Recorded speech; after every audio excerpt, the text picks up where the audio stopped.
Hey everyone, I hope you all are doing well. So here's the Samsung Galaxy S22 Ultra in action. As you can see by the active display and the presence of a periscope camera which was lacking in the previous video with the dummy devices, this is a true product.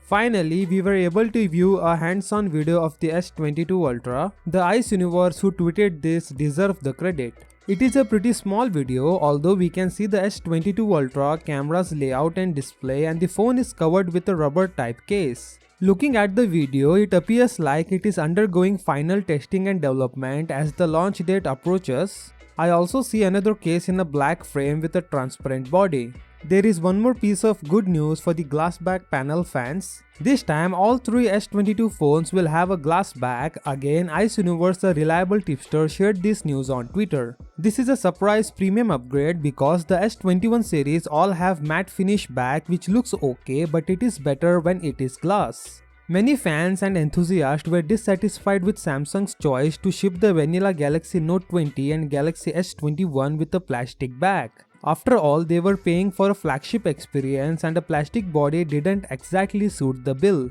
It's good to hear that Samsung is paying attention to its customer and making changes with its upcoming smartphones. It means that the dummy units were correct and I was mistaken in my statement, therefore please accept my apologies. We already know the colors of the S22 Ultra, which are black, white, green and the dark fire red, but the mystery was the S22 and S22 Plus colors, which I have obtained as well. There will be no differences in the colors of the two phones as both will be available in blue, grey, purple, beige, black, white, green and rose gold. All of the S22 phones will be powered by Qualcomm Snapdragon 8 Gen 1 processor and Exynos 2200 with AMD graphics, although both processors will have cut-to-cut fight in terms of gaming and heavy usage. I am looking forward to seeing the Exynos 2200.